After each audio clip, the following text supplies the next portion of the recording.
Good evening. Welcome to the work session of Wadsworth City Council, Tuesday, February 18th, 2025 at 5 p.m. Will the clerk please call the roll? Copley. Here. Hanlon. Here. Hines. Here. Parrish. Here. Rosbert. Here. Stugmeyer. Here. Williams. Here. Yurcheck. Present. Okay.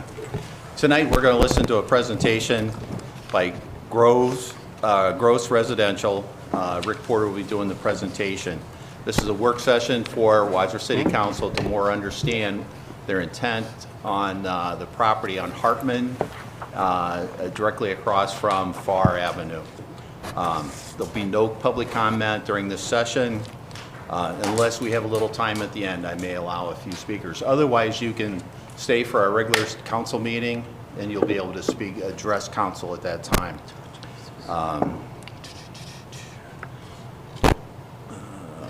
Right now, I'd ask you to all silence your cell phones. There'll be no talking during the presentation. If you need to discuss something with the person next to you, please take it outside. And let's see, that pretty much covers everything. Mr. Proudfoot, would you go ahead and read Rule 23? Yes, thank you, Mr. President. So the President of Council has asked me to read the introduction to Rule number 23 of the Rules of City Council. It's their annexation guidelines. So when evaluating petitions for annexations, except for annexations of city-owned land, City Council may consider and be guided by the recommendations outlined in our annexation policy, and also by the comments received from city officials, departments, boards, and commissions, and other outside agencies that may review annexation petitions. So as an intro, when the clerk of council receives a copy of a petition for annexation, she will discuss it with the economic development director and the planning director for any possible preliminary comments to be included with notifications. The clerk shall forthwith transmit a copy of the petition, the proposed concept plan, and the map of the proposed annexation to each member of council. The clerk shall also send copies of this petition, the concept plan, and the map to the Director of Public Service, the Director of Public Safety, the Economic Development Director, the Planning Director, and the Superintendent of the Wadsworth City School District, and request that each of them transmit any comments relevant to the proposed annexation to the clerk within 14 days. Now, that's just the introduction of Rule number 23 of our annexation guidelines. If you'd like to read it in its entirety, you can access it on the City of Wadsworth website. Thank you. Okay, thank you very much. Mr. Morris, would you like to take over from here? Sure. Thank you. About a week ago, I was advised by Gross Builders that they were, in fact, intending on filing an annexation. What Mr. Proudfoot read was the typical after they file annexation, the procedure is done after that of the notification and immediately the work session therefrom. We did it a little bit earlier because we wanted to have as much time as possible before the resolution of services becomes due. So what I did was asked Ms. Darlington to set forth a work session so that we could talk about it, so that all your questions could be answered, so that our builder has an opportunity to present his proposed use of the property that they own or have control over. Then for me to be able to tell you what our comprehensive plan has. Our comprehensive plan is a little older, so maybe you'd like to change that or look for other options on that or update it, go over what that says, go over our annexation schedule as to what that says as well, and give opportunity for safety or services to comment as well before going forward at that point. So that's what's going to happen. We're going to let him do a presentation first as to what he sees is the use for this property, and then I'll follow up with what the comprehensive plan says. Okay. If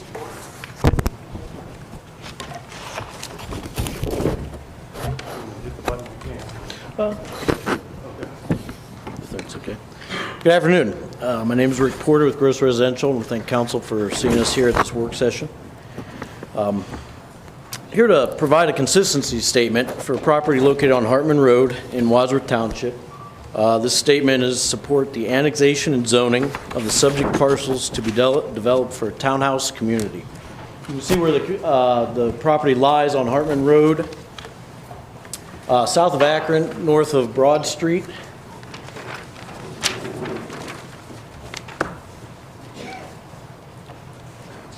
Zoom in there, so it's by Mills Road, Hartman, and Cayley Drive. We're proposing a 136-unit, for-lease townhome community. The site will be serviced by municipal infrastructure to be constructed by the applicants and then dedicated to the city. The street system will connect the existing Far Avenue, Cayley Drive, and Mills Road. These connections will then go out and lead to Hartman Road. Cayley Drive will also be constructed to provide a northern connection to a currently landlocked parcel which is owned by the city. This plan gives you a little rendering of the street connections, the north connection to Cayley Drive. If you look at the red outlined area, that is part of the parcel that is owned by the City of Wadsworth. The development will consist of 12 two-bedroom, two-bath, and 124 three-bedroom, two-and-a-half-bath units. The two-bedroom units will be one-story, and the three-bedroom units will be two-story. Each of the units will have a two-car attached garage.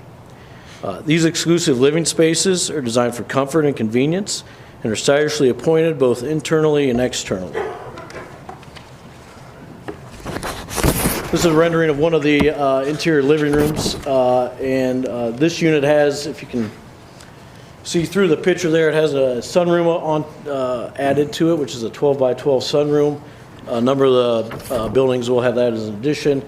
They will all have private patios, about 10 by 10, and a little yard space in the rear. You can see the interiors feature a generous kitchen, granite countertops, stainless steel appliances. And the bathrooms upstairs and down are finished with tile floors and granite vanities. This is a rendering of some of the typical plans we have here. You can see the villa with the sunroom, the three-bedroom, two-and-a-half-bath villa without the sunroom, and the two-bedroom, two-bath patio. That is the 12 units that are two bedrooms only.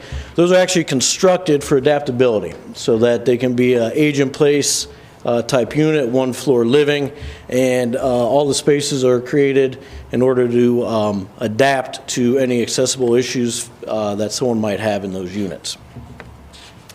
You can also see first floors have luxury vinyl tile, generous kitchen, large great rooms. The upstairs is all carpeted, and in the three-bedroom units, each of the bedrooms has a walk-in closet.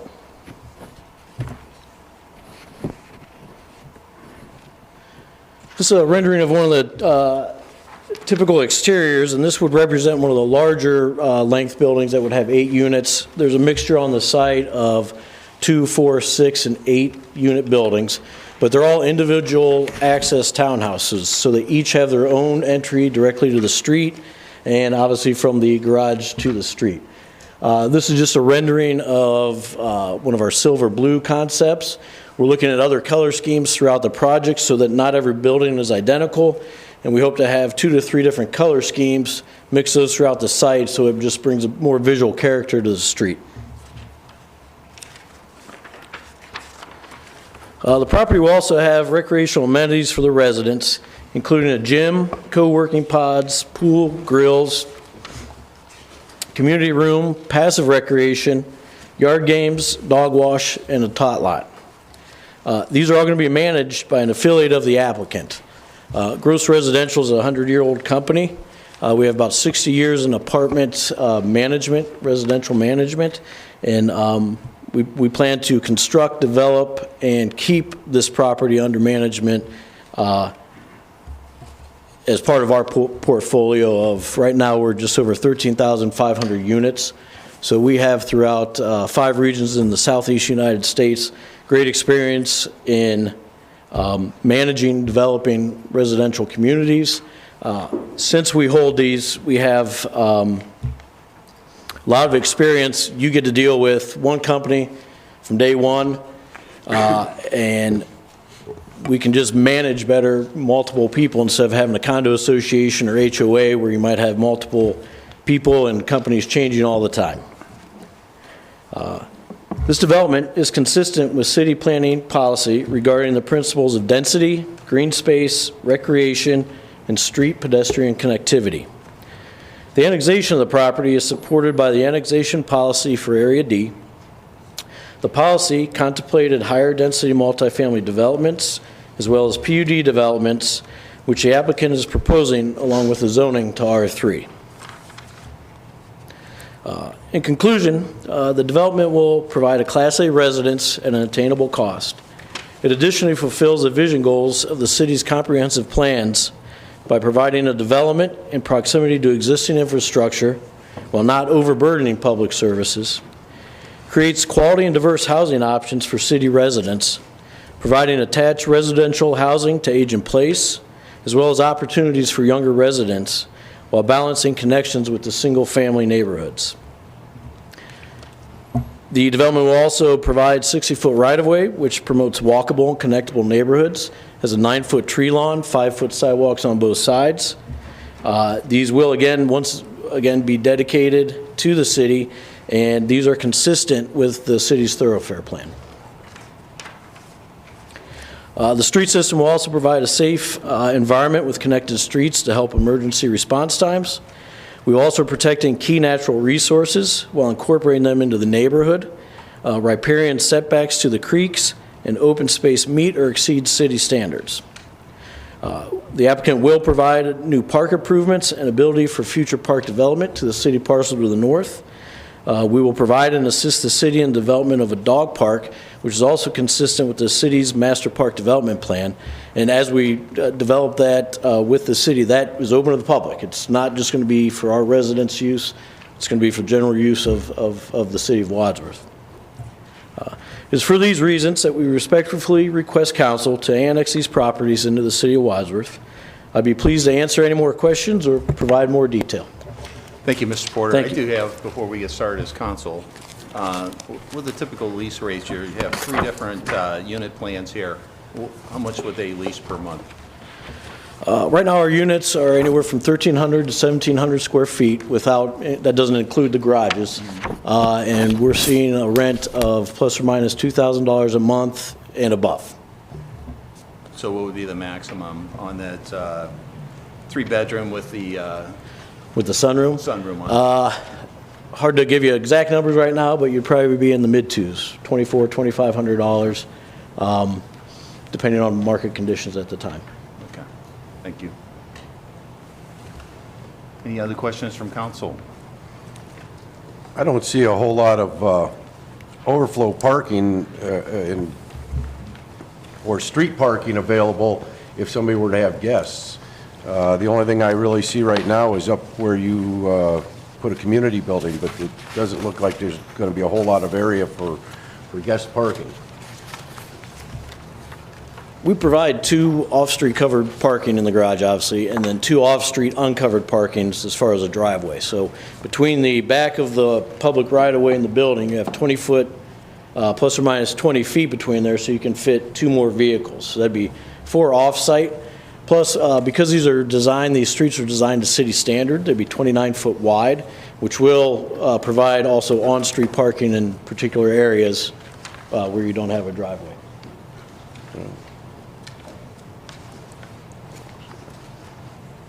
Council, you had an opportunity to review all this. I'm sure you have questions. I have a question. Yes. What would be the proposed timeline? How long you think it would take to complete the whole development? Would it be done all at once or in phases? We plan to build it all at once and continue construction. If everything goes well, we probably start sometime in 2026 and probably have our first buildings ready for occupancy in 2027, maybe summertime. And then after that, it's going to be a build-out of probably another 2 to 3 years past that. So it's not going to be all 136 day one. Also, what we like to do when we construct is we'll build all the infrastructure, all the streets, get those pad ready, get all that done, and as we start building vertical, those will be completed. And then those streets will probably be dedicated as we complete them and move through the construction of the entire property. So total, if everything goes well, 4 years from this summer-ish, it would all be done. Yeah, that's probably fair to say, about 4 years to complete the project. Okay. The length of your leases, short to the longest, what typically is your company practice on the length? Oh, typically we do a 12-month lease. 12 And we have a company that vets for credit, income, rental history, and criminal history. So as a professional long-term holder of properties, you know, we have our system set very well to vet our residents. And we do, in some instances, offer short-term leases if there's a corporate reason for that. If someone comes in and says, look, I need a 6-month and I'm moving or coming in, we will provide that in certain circumstances. However, in a townhouse situation like this, we don't see the flip of people as much as we would in like a 3-story walk-up flat. They just stay longer and typically don't want that 6-month lease because now you're moving in a full 3-bedroom house, you know. So they typically don't use the short leases. To answer your question simply, 12 months. Okay, thank you. Yeah. Will pets be permitted? Probably in this townhouse, we will permit pets, particularly with the walkability and everything, the dog park, that's a good amenity for all of that. Usually when you have a walk-up townhouse like that, it's pretty industry standard to have pets.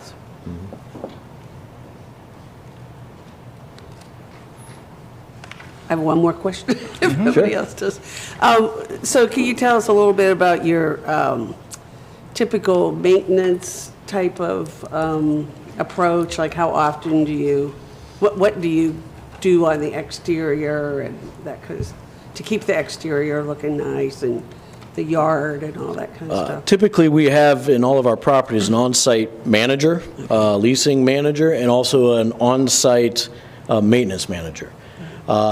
This product might be a little bit different because of the number of units, but we will have a leasing office on-site in the community center. And we contract with grass cutting yearly. We do our own inspections. We have regional managers, and each regional manager has about 800 units in a region that they kind of take care of and monitor. So we do walk around these quite a bit, make sure everything's tidy and good. If we don't look good, people won't come to rent from us. Along with Ms. Hanlon's question there, as far as maintenance is concerned, you know, some of the things are going to be longer term, but with carpets and things like that, is that kind of like on an as-need basis? Do you go in and do annual inspections at the end of the lease or something like that? Or how do you make sure that the interiors are upkept? Typically, with every turnover that we have, we are replacing carpet and doing all the touch-up paint and the other maintenance that we see is an issue. And it is part of the, when someone moves out, it is part of the regular procedure for us to do a walkthrough with them, basically to make sure they return their security deposit. And then if we see that there's too much damage, we make sure we fix that and deal with that resident. But what we find in really any of our apartments, at almost every turn, we're at least doing the carpet and we're doing all the paint touch-up. It's just a matter of trying to get somebody back in there, make sure everything looks fresh and new for a new leasee. Do you have any similar developments here in the area, let's say drivable distance, for maybe us to take a look at? Yeah, we'd love to have you come to any of our properties. You can look at Woodcroft Glen in North Royalton. There's units there, and then there's East Point in Talmadge. Okay, and they'd all be similar to these? This is actually going to be a unique project between the two of those. Those were projects that in 2008, they were a for-sale project. Obviously, we all know what happened then. Since then, we had that land in stock, basically, and in order to keep it from just sitting there, literally growing weeds, we developed those, and we decided that the market was better to have those for rent than to try to sell them. We weren't geared up to be a sales company anymore. We had at one point, but the overhead to do sales and have a marketing center and all that, it just wasn't our business plan at this time, so we decided to rent them. We've been very successful at both of those properties. This project is actually, or this product type, is actually something we've done in Nashville and in Huntsville, Alabama, quite successfully with the front-loaded garage. You have a nice private back patio, and you have really a good amount of living spaces. Our smallest bedroom is roughly like 10 by 11, so you got the big walk-in closets for everything, so really well-appointed suites. So we brought that from the southeast, which is a very competitive market for townhomes, and brought it up here because we think it'll be that much of a success. Mr. Porter, Yes. you know, I'm sure there's some nice units and everything like, you know, you presented. You're here asking for a annexation. Other than the annexation, what are you asking from the city as far as zoning changes and the utility infrastructure? What is the burden on the city going to be moving forward? In discussions with staff, we had talked about building and constructing city water sanitary, sanitation, and the streets, and then to dedicate those over to the city. I believe also we would be looking at doing an R3 PUD to get the zoning for this after annexation. Anything else? No, I believe No, that. no other requirements? No. You had mentioned the dog park, that you was going to develop it in conjunction with the city. What did you mean by that? Well, we're prepared to help build at our cost a dog park on that city property, consisting of some parking spaces and some amenities, the dog jumping, some fencing, things like that, as well as bring that street up to the city property line and into that property. One of the thoughts that we had talked about staff with is that that street, Cayley Drive, might then extend north further towards Akron Road and pick up any other future development that might occur there as well. So our policy is, you know, they have the same zoning as the township when an annexation comes in. I believe Okay. it's R1, correct, Mr. Kaiser? It's currently R1 township. It's probably R1 township. R1 township, and you'd be asking for an R3, which is a lot denser than what we already have in that area. So, We think this is a good transition between the subdivision, the less dense subdivision. You have transition of a townhouse product, because we really believe that some of that commercial is going to be coming down Hartman. That's already there on the west side of Hartman. And that the infill between Akron Road and this area is going to be probably more dense residential as well as other commercial development. So we feel that this is a nice transition back into the single-family subdivision. The, again, minor point, the dog park area there, and again, that is a lot that the city owns, but it's still in the township, correct, Mr. Mercer? It is. Okay. It's still And- and- city-owned property that was donated to us with the condition that it become park. So that is an access point to it. Okay, and then your annexation would go border to border with that piece of property? There's no buffer, there's no zone in between those two that would be anything in addition? Okay. Correct. What about traffic concerns at Farr and Hartman Road there? That is already a dangerous situation. We have quite a few accidents there, and that's going to be a heck of a travel zone. We have a GPD Associates doing a traffic study as we speak. We believe that we will at least at this point need to add a right turn lane in. Addition to that, we're going to be giving, I believe, 20 more feet? I believe 20 more feet of land to the city for right-of-way in case Hartman Road needs to be fully extended at some point in the future. We're going to have that to the city. If we do need the right turn lane in or whatever the GPD suggests because of the city standards, we'll be more than happy to install that as well. good question. What if they come back and say, we need a traffic light there? Are you going to pay for the traffic light also? I might want to reevaluate the traffic light, but I think, yes, in knowledge of these size developments, that I think we would be able to do that as well.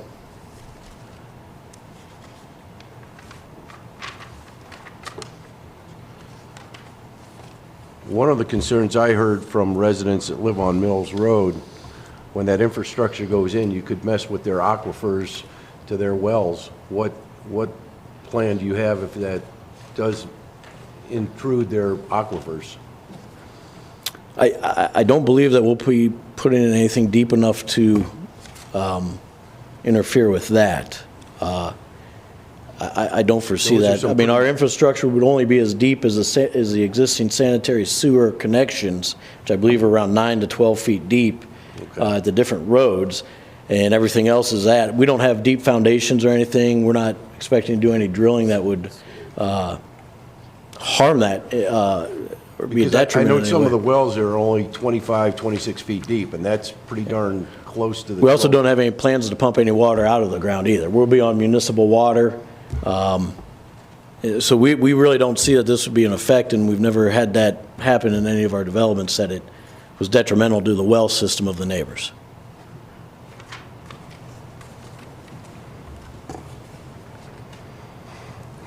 Any other questions from council to the applicant? Anything from the administration? Do you have any questions?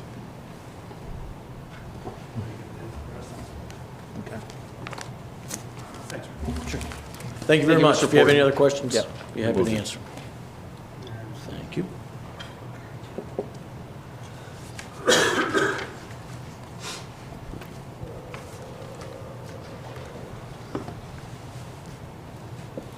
Okay, my job is in the worksheet, or in these work sessions, is to go over the proposed concept plan as it applies to our annexation schedule and the comprehensive plan. We got an old comprehensive plan. We've talked about that. Sometimes it's over 14 years old. Maybe things have changed, which needs updated. So you need to know what it says now. So if you believe it should be changed or updated, first thing you got to know what it is. So I'll tell you what the comprehensive plan is, tell you what the annexation plan is, so that you can then make some informed decisions based on that. This is 17 acres, little plus that. That's where it is. It's right off Hartman Road. The little picture I show right there to the right, that is the, just from Google Views, that's what it kind of looks like. This isn't farmland. It is currently shrubbed or treed over. There was some waterways, if you see all the blue in here, back in there. So this was affected by the riparian setbacks that we did prior, which made this a more viable project area. This is the new growth east. This is in our comprehensive plan. This tells what our objectives are. As you can see, this is where the proposed annexation is. This is part of the city. That's where the proposed annexation is. Right under there is where the city-owned property that's in the township currently that was given to us at some point. So it says our primary objective is to have a variety of housing types and densities. It says that they want to develop park and recreational uses, and we want to prevent too much expansion from the commercial area that's way over here. We don't want that kind of creeping over too much or creeping down here too much. The policies that are in our comprehensive plan say that predominantly it should be single-family detached residential uses, not to exceed 4 units per acre. That's R1. That is the primary one that it should be, and it mostly is as of right now. Attached residential uses are appropriate in this area when it's located adjacent to business areas. Around 76 interchange and new such developments should demonstrate some design considerations. It talks about cul-de-sacs, which isn't really applicable, and then new schools and parks and other institutions creating traffic should be collected on collector arterial roads. That's the 2011 comprehensive plan. So this was before Freshwater Church was over there. It was before the contemplated expansion on Hartman and 261, that commercial development, if that ever takes off or grows there. It was before that was done. So this needs to be updated in your mind so you can say, hey, what makes sense? Is what Mr. Porter is talking about for a transition, does that make sense? I also have a transportation map on the back of our comprehensive plan. This is horribly out of focus, just because I've tried to focus in, but this is the area, and it says as part of our comprehensive plan, we would like to connect Farr and Mills. We would like to connect Kaylee coming up to this situation as well. So that's in the comprehensive plan from 2011, that suggests to us that that would work out for the city's best interest, because you want connectivity in this area that's kind of hodgepodge between township and city. So that's always in the back of our mind as to what does our comprehensive plan that we adopted back then say. But that's not it. We have the annexation policy as well. That was done in 2019. We are in section D of our annexation policy. Once again, this is the proposed annexation area right to the edge of section D. The existing conditions, they've done all the work for us. They said public water can be provided. I can tell you we have met with Gross Development, and we have gone over some engineering plans as to where water would come from and where sewer would go. And it's both areas are serviceable by this process through city utilities. It talks about a post-annexation development may be able to provide a through street between Akron and Broad Street. That's not this, but ultimately they'd like to take some of the traffic off of Hartman and move it to a different street. And there's several large easements for electrical transmission lines. Those are the ones between Target and that development and the residential to the west of it. So this is the recommendation that we have in the 2019 annexation schedule. It wants single-family homes, that's the R1, but you can also use PUDs, those are planned unit developments, and cluster lot subdivisions are acceptable. Potential multifamily development sites near commercial land and other multifamily sites along East Akron Road. Density should not exceed roughly 7.3 units an acre. Potential expansion of commercial uses west and adjacent to Wadsworth Crossing may be possible. Potential zoning classifications include R1, R2, R3 residential, C1 and C3 commercial. So this is what the comprehensive plan and annexation policy suggests.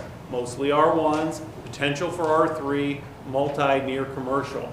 The site that we looked at or we just saw was an R3 PUD. It's not currently adjacent to a commercial, but it's trending that way. So that's a decision you're going to have to make as council. Hey, we think that it's trending that way would be a good transition, or it would not be a good transition. Density, they want our plans say 4 per acre, if not an R1, or if an R1, or 7.3 per acre if it's multifamily. Their density's request is 7.8 per acre. Now, is 7.8 roughly 7.3? That would be a decision that you would have to make as well. The traffic in our comprehensive plan says we want FAR and Mills connected, and we want to connect to Kaylee, and they make that suggestion in their plan. Other considerations. All new development, there is a cost to the city. We've talked about this in past legislation we passed. There's additional traffic that's around the city. There may be capacity issues for water and sewer. There's tragedy of the commons for parks, and all that means is stuff that's free, people tend to overuse, so you have to have a sufficient number of parks available. So where do we address that? We address that in impact fees. It's something we've passed. So for something like this, when you build something, there's an impact fee that goes to it as well. For 136 units, the traffic impact fee is $180,000.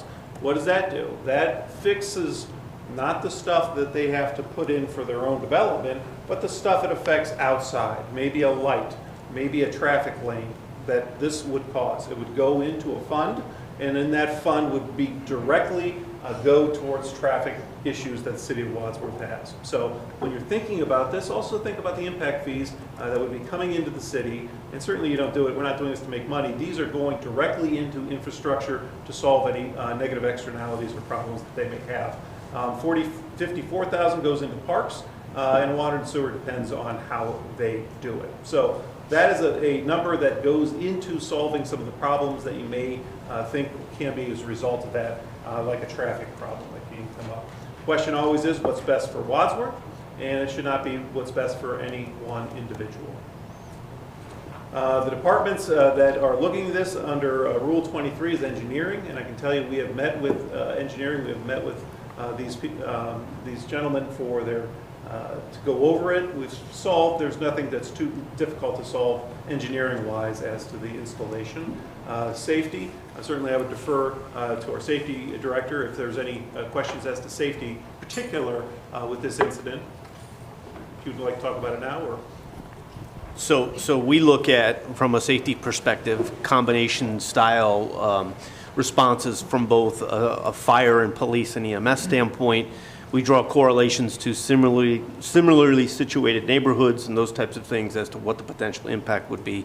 We don't anticipate, if you approve this annexation and the development goes forward as proposed, that there would be any significant impact to safety services. In addition, on the services side of the house, we primarily look at the capacity of our plants. We certainly have more than enough capacity to incorporate 136 units in our community.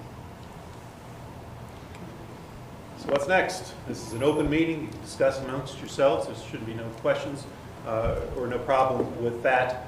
You can tell me, and this is just for the purpose of a pre-annexation agreement. If this is something where you said, hey, look, I like this, I'd like this, but I want to lock it in. That's what a pre-annexation does. It protects them as to what you're going to do in the future, but it also protects you that you get what they're saying, because we're locking it down in a contract. If at some point you'd like me to start working on a pre-annexation or do a pre-annexation to lock it down, you can tell me that, and I can certainly do that. If you want to table this and talk about it in committee, that's certainly something that is in Rule 23 that also has talked about it. So that's where we are right now. For a pre-annexation agreement, they have not filed the annexation yet. That is not something that's gone to the Board of Commissioners, so we're not under that 20-day resolution of services, but I think they would probably like to get started as soon as possible, if that's possible. So I'm certainly available for any questions you have on it. Thank you, Mr. Morris. I think that as a council, we need to hear from the community, and thank you for pointing that out. The other thing is, I think it needs to be started in committee, you know, at the Economic Development and Planning. So I don't speak for the council, but that's my suggestions. I'd like to hear from council members. I agree. I think it should come out and be discussed in committees. I mean, we were given the information here and very well prepared, and thanks for coming in for the presentation. Appreciate all the information and all the pre-work. But now that we've been given the information, I wouldn't feel comfortable making any decision without coming out of committee here this evening. No. Yeah. I would like to defer to committee too. I need more time to gather information on this. I totally agree. I would agree. We do need to go to committee. I think we should have a public hearing, if that's appropriate, or at least hear from the public. Obviously, we have a lot of interest tonight, and this is not the time to hear from them, but I think we need to have some input too, how it affects everybody in this community, not just the seven of us, and look at the bigger scope of the impact. I agree. And the next economic development meeting is the second Monday of March. I'm sure put that on the agenda and, We'll make sure have some more discussion. I also personally have a lot of concerns about the amount of rental property we already have in our community. And I know there are people always wanting units, but they can't afford units at the cost that they are today, and this is very similar to some of the units that we have available open today. So, the last thing we want to do is have a bunch of units that are not being rented and they're sitting empty. Any other questions, comments? Okay, well, since we have about 20 minutes, I'm going to open it up for comment from the community. We do have a meeting at 6 o'clock, which we start right on time. So out of that 20 minutes, I'm going to allow comment. You can address council, not the developers, and we'll listen to what you have to say. Is there a list of speakers?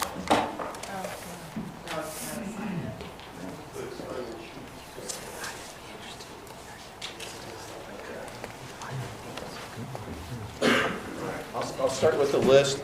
Anybody's welcome to stay after. At a regular council meeting, you'll have additional time to address council.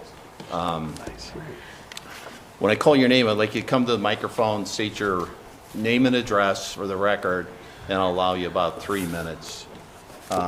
First name is Bob Costello. If you would like to come. Not right now? Okay. Next one is Rich Breimer. Yeah. You're good? Mike Wagner. Oh, yeah, it's me. I would say for now, Okay. Debbie, I'm sorry, your last name, you live at 328 Wilson Road? Thank you.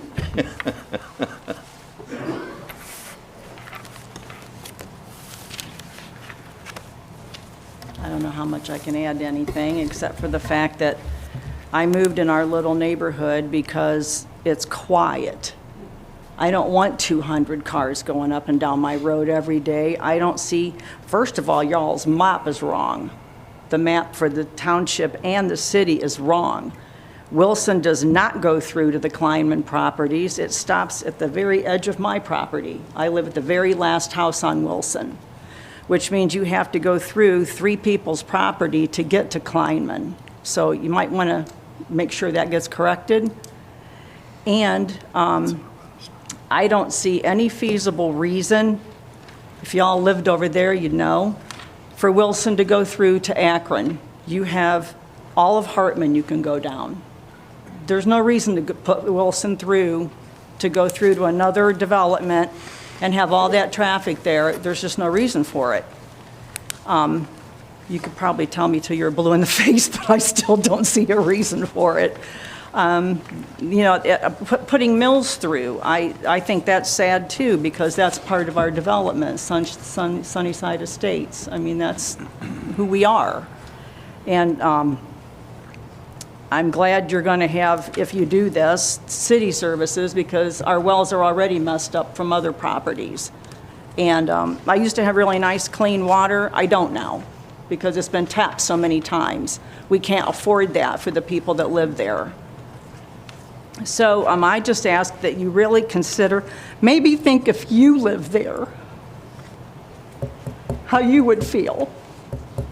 And who can afford $2,000 a month? What if they sit empty and you've changed all this? It's just sad. Thank you. Next one is Nick Mauda.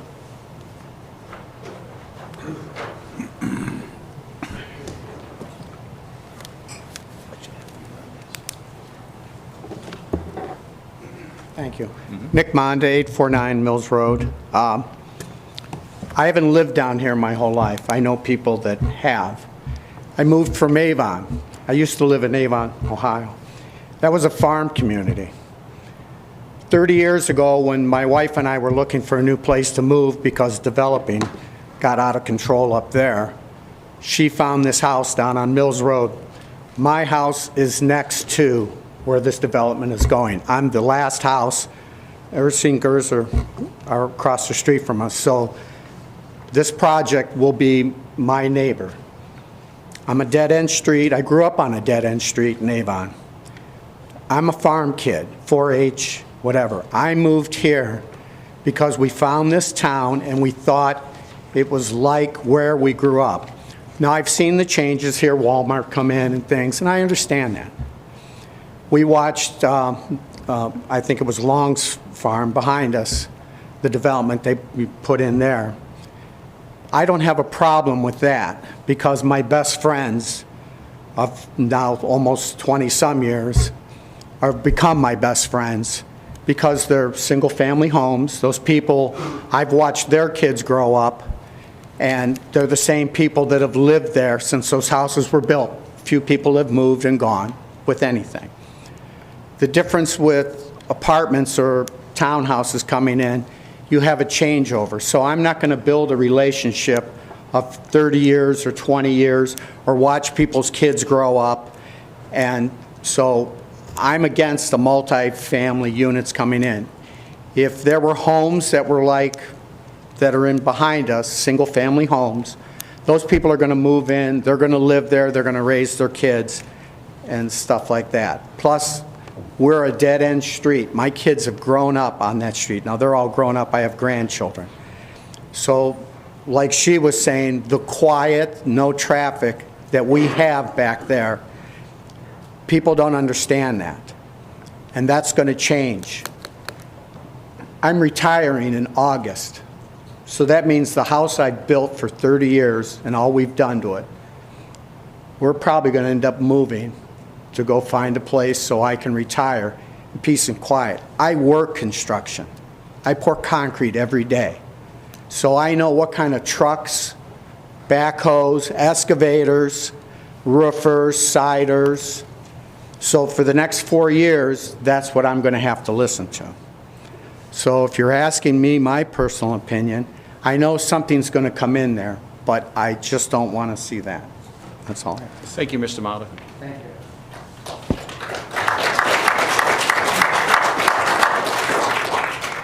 Stephanie Beatty? I'm sorry? Okay. John Schner? Yes, thank you. Nothing? Thank you. Tim Leno?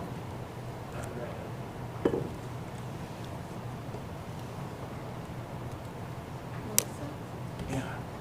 Melissa and Austin. Melissa and Austin? Nothing? Thank you. Ben Hamilton or Liz? Can we ask questions? No. Okay. I mean, after the meeting, you're welcome to stay over and you can ask questions. Okay. But not during this presentation. Okay. Mark Blevins? Okay. And Rachel and Eric Hess?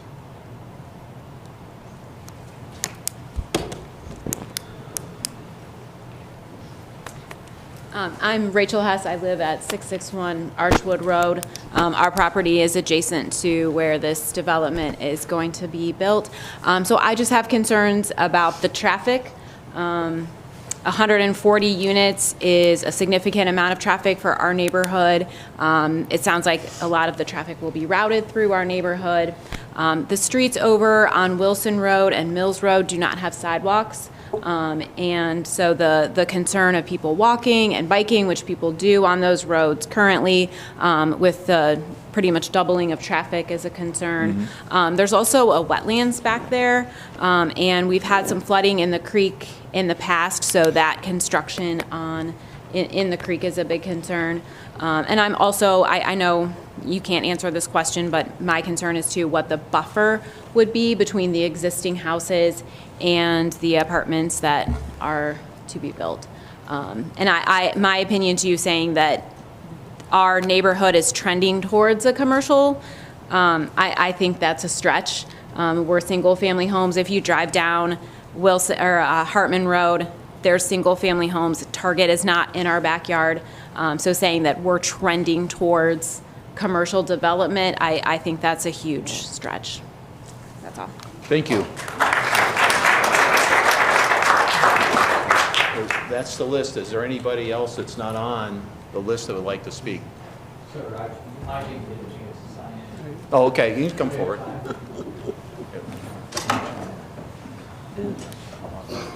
Let me turn this a little bit. You're addressing council, so, okay. Hello, council members. How are you? Name and address for the record, please. Chris Lovell, 859 Mills Road. I want to point out we were here a few weeks ago. Some of us were here a few weeks ago, and we asked for transparency. We asked for this group to notify us if something like this were to take place, if there was any more information coming regarding the annexation here of this property. In fact, reached out, called City Hall. Ms. Mayor spoke with you about having Jeff reach out to me. Never happened. Never happened. So just want to point that out. Sunshine Law, in fact, I believe, strongly suggests that we have a right to records, to meetings, to public meetings.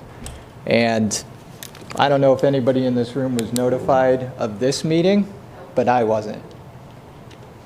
Even though we were here just a few short weeks ago to ask for you to notify us, and we weren't. So I have an issue with the transparency here. What are we trying to accomplish?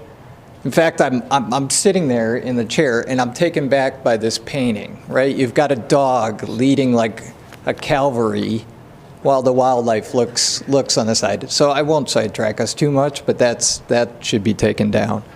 I'll skip lack of necessity because I think several other people talked about it here. I don't think it's necessary to tap into mills, into the township. I think there are other alternatives that are probably safer when we talk about roadways. I will say that I think a lot of us have concern over the plummeting home values that we will see. I'd like to point the increased traffic, the noise, the pollution, not just with picturing 200 to 300 cars coming into a new development, but you're putting in public dog parks, you're opening it up to the city, and a throughway from Far to Mills to eventually 261 up Wilson. I've heard that a few times. That's a scary thought for the amount of traffic, noise, pollution that's going to come through our neighborhoods. And in general, just as a Wadsworth resident, I would think just a lack of appeal for this community we live in. I think it lowers the values of all of our homes, frankly. I think about my hardship, my family's hardship personally. If you're going to tap down into our roads, there's inevitably going to be widened roads. Well issues were mentioned. I think my driveway is going to end up being torn up to accommodate. Where does the runoff water go? Right? There's a lot of issues there that haven't been brought up. Apologies. I'll wrap it up. Thank you.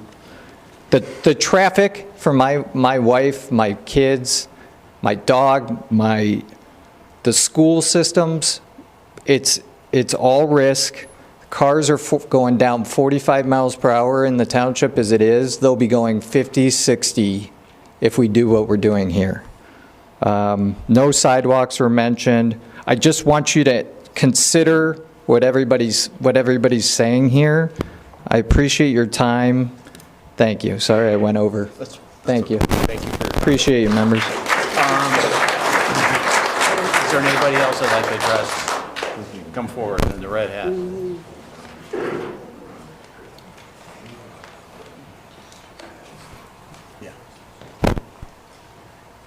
Hi, thank you, Council. My name is Todd Raines. I live at 873 Kings Cross, which is off Johnson Road. I guess my concern is, and I'm certainly not involved enough, until yesterday, I knew nothing about this.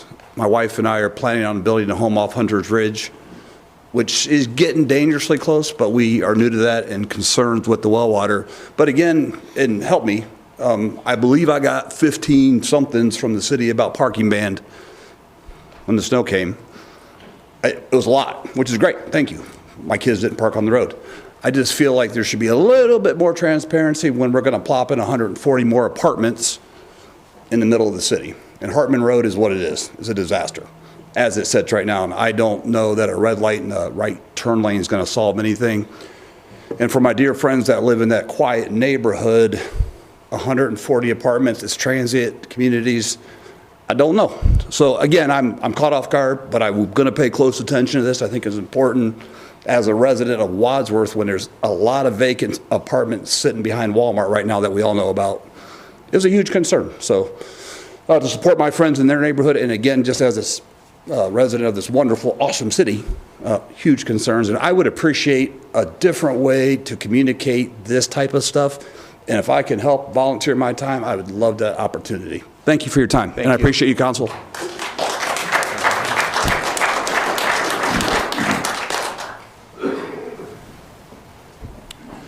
Stuart Dirk Lohr, 803 Brook Road. And since we're looking at what's in best for the city and not the individuals, and you're looking at the 30-year plan as opposed to does it impact the people here to sell their homes in the course of the next 12 months because their value is going to drop and the safety for their children and everyone else goes out the door. Let's assume you don't care about that.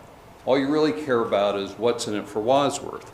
Well, first off, based on the rents, someone on a basic tax bracket is going to spend over $40,000 a year for their rent, and that's before utilities.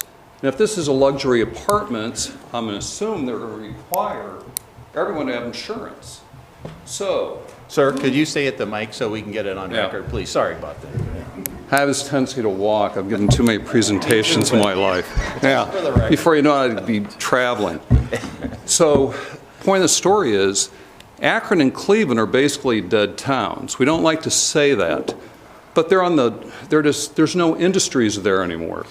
So we have a great spot. We're not in between Akron and Cleveland. We're further away. So unless we're looking for every single person who's working in the healthcare industry in Akron or Cleveland to come and live in these apartments, it's not going to happen. So now, this gentleman said, let's take Redwood. It's going to have vacancies left and right. So then you have to look at what do these apartments do for occupancy?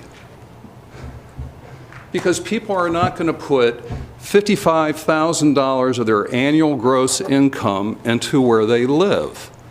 What's left? Most people, only a small segment of our area have the type of incomes that could actually fill that. And I guess the final part is, what most people want is single-family homes. They want people who are vested into the community. They're vested in the schools. They're vested in the levees. They're vested, not another transient area. And so you could say, yes, let's do it, and you go for the quick buck. But I also question, 30 years from now, what do these developments look like? Because the business model is not sustainable. Not to mention, it's on wetlands. And wetlands, I grew up in the area, I went to grad school, lived in New England 30 years and moved back. I can tell you firsthand, the water in wetlands never disappears. And anyone that tells you it does is nuts. It's always there. You just divert it to someplace else. And it's always a problem. Always a problem. So it's not going to go away. So I come back to, I think what the community wants are single-family homes, not rentals with transient people. They want people vested in our community. They want more reasons why downtown Wadsworth continues to get nicer and nicer, not having it all of a sudden start going backwards. So with that, that is my conclusion. Thank you. Thank you.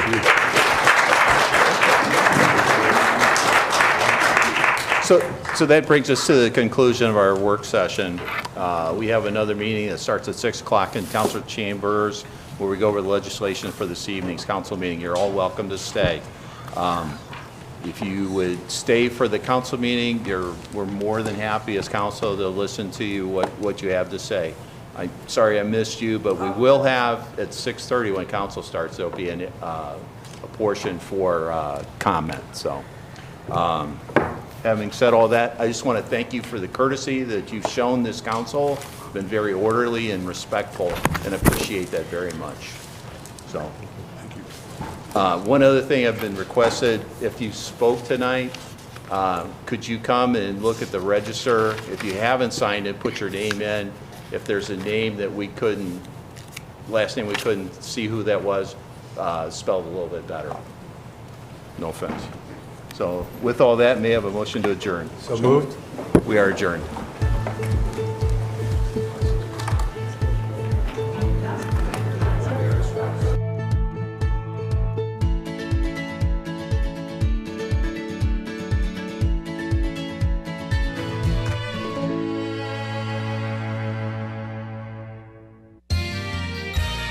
You are watching WCTV, Wadsworth Community Television. Will the Committee of the Whole and Finance for Wadsworth City Council for Tuesday, February 18th, 2025 at 6 p.m. Please come to order. Kindly remove yourselves from the chamber. Quiet. Yeah. Thank you. Order in the court. Will the clerk please call the roll?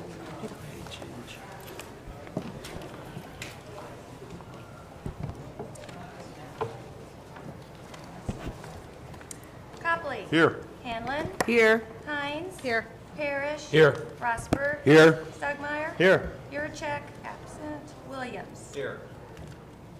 You've all had a chance to review the minutes of the Committee of the Whole for February 4th, 2025.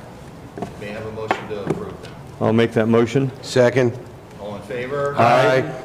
I abstained as I was not at that meeting. Abstention. The minutes for February 4th, 2025 of the Committee of the Whole has been approved. We're going to put it into the agenda for tonight. Item number 1 is an ordinance regarding the exemption of blanket bonds to accrue. Auditor, is she here? Yes. Oh. Yes, I can speak to that. I sent out the email. Basically, it's just cleaning up the language for those covered by the bonds from deputy auditor to assistant auditor and clerk of income tax to deputy treasurers. Just formalities, getting the language correct. Any questions? No. What would you like us to do with that? We would like to get the bond in place for the new treasurer, so if you wouldn't mind, suspending call would be helpful. Ms. Hanlon, would you take that in tonight? Okay. That'll be ordinance number 25-029. Item number 2, job creation grant.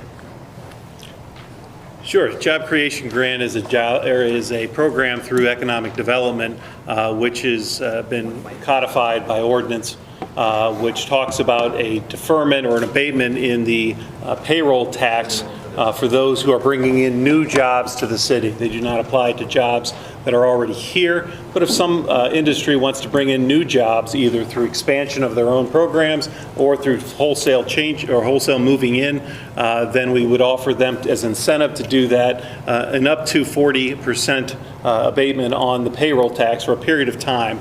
The length of time is dependent on the payroll projection, and that payroll projection is for year 3. So we have a company that is looking to come into town, has other options. They are coming in from the township, and we'd like to bring them in, and we'd like to offer them the job creation grant in the $3 million to $5 million category is what their projections are, and that is for a 7-year length as set by ordinance. So in order to do that, I need authorization from council to enter into it.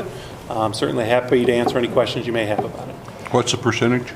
40% is the maximum. If they don't hit their number, that number goes down. So it would be protected, it goes down by 5% every so often. It's by our Is statute. it under the threshold where we don't have to notify the schools? This is payroll, so payroll does not get notified by the schools. The other one, the CRAs, which may be confusing, that's a 70% or a 50% notification of the schools. No, 75%, I believe they just moved it to. Any questions from council members? Number? That'll be ordinance number 25-030. And Ms. Hines, economic development. What would you, do they want it? Put it on second.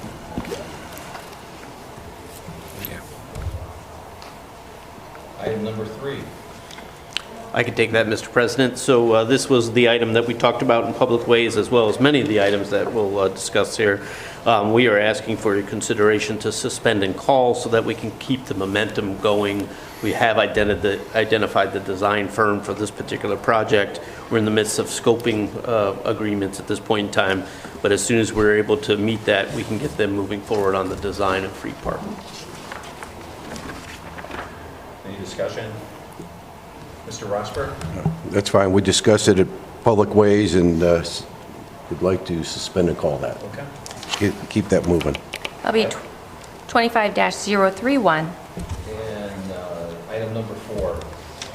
I can also speak to that, Council. So this is an item that we are seeking your approval to suspend and call, but certainly it has time if we need to read it for at least 2 readings.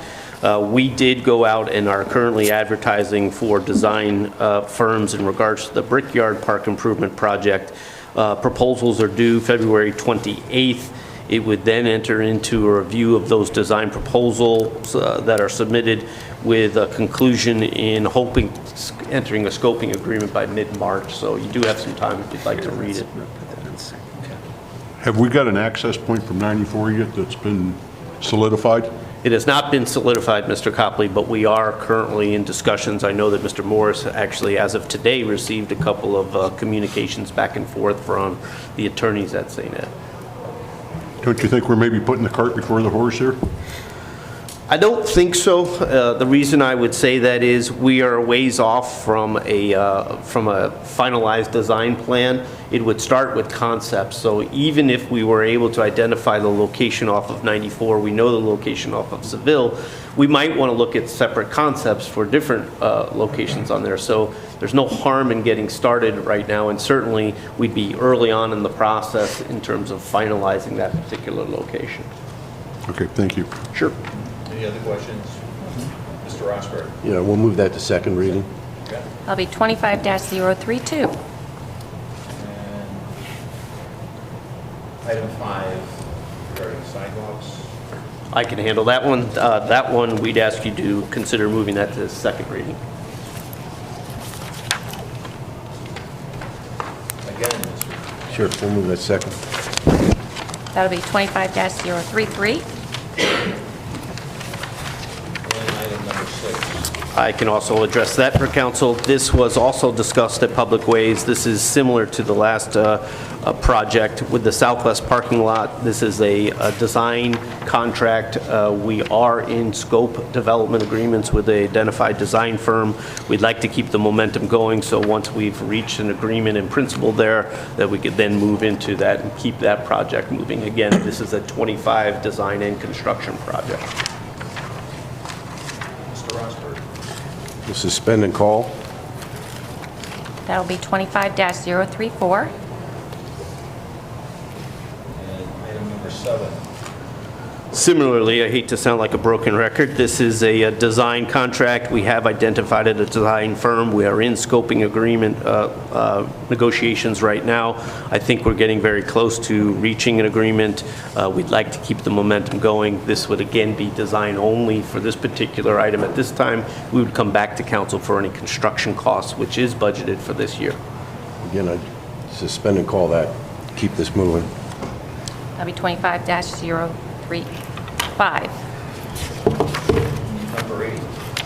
Number 8 is a Good Avenue and High Street waterline replacement project. This is design only in 25. I think we discussed maybe 2 readings on this particular item. Yeah, we did to go 2 readings and call. You'll handle that, Councilmember Stubbs? Will do. That'll be 25-036. And item number 9. Number 9 was also discussed at Public Service. This is a requirement for the water treatment plant. We did discuss 2 readings on this particular item at Public Service. Yep. Yeah. 037. 25-037. And on number 10. Number 10 is an SSO reduction project.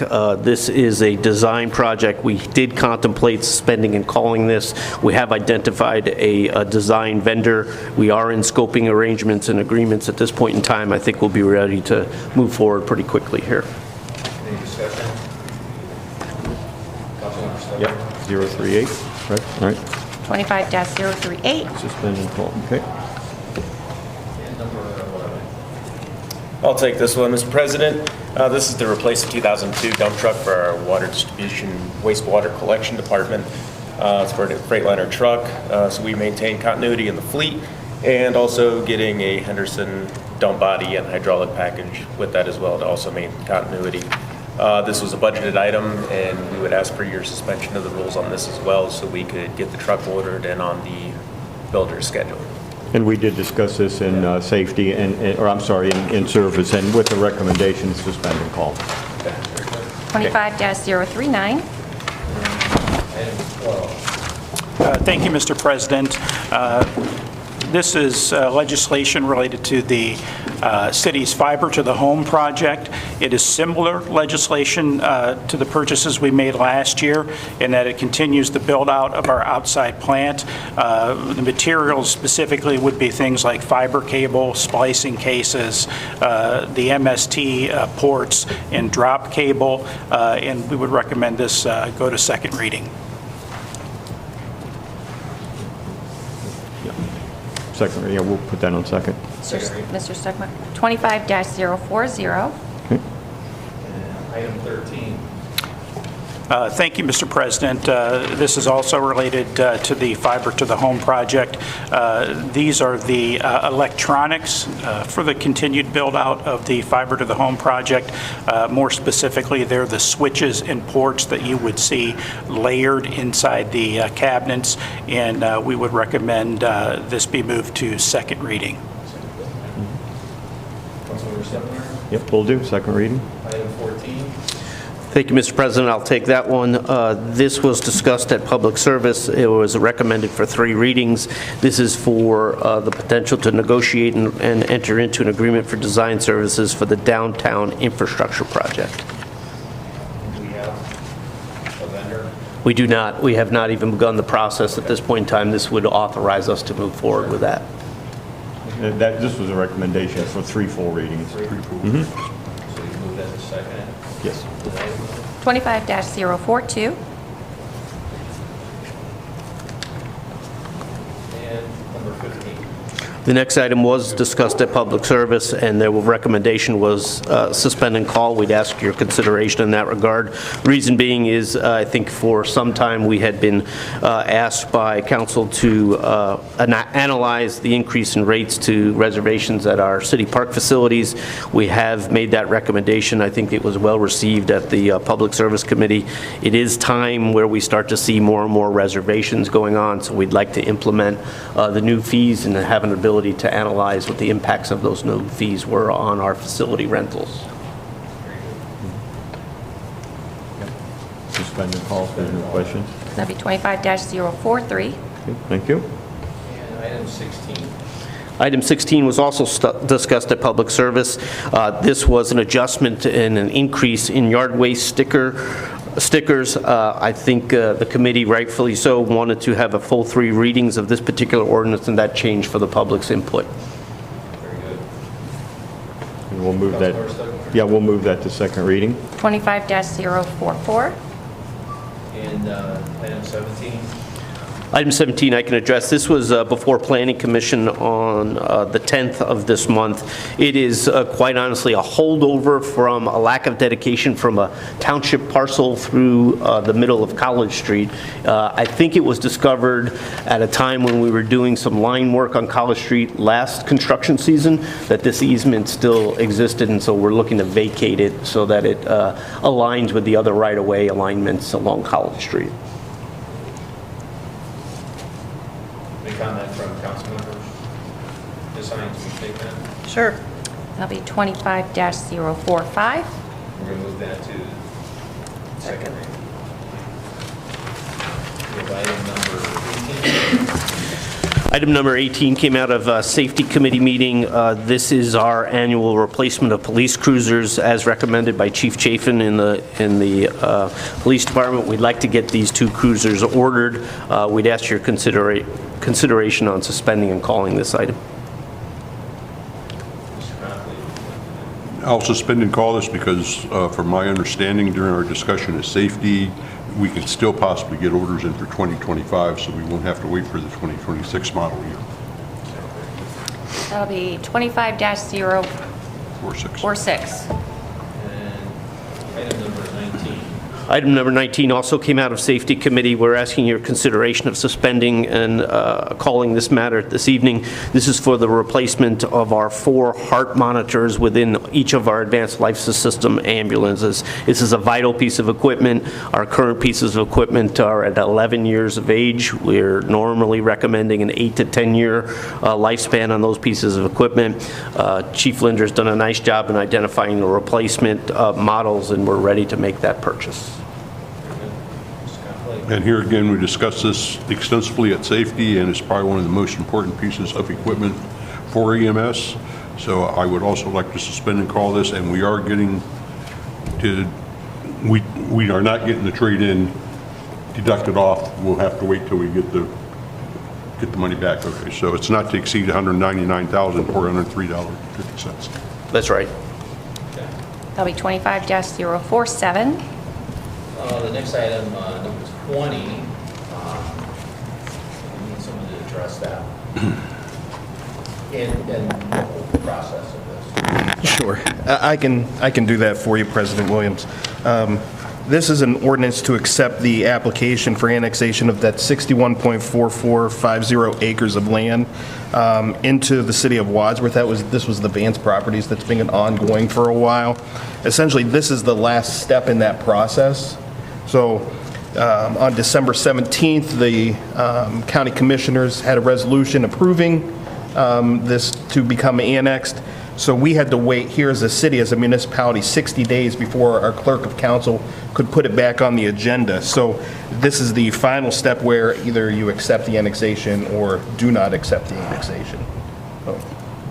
So we need to take action tonight. Yes, please. Okay. Councilmember Hanlon, would you take that one, please? Okay.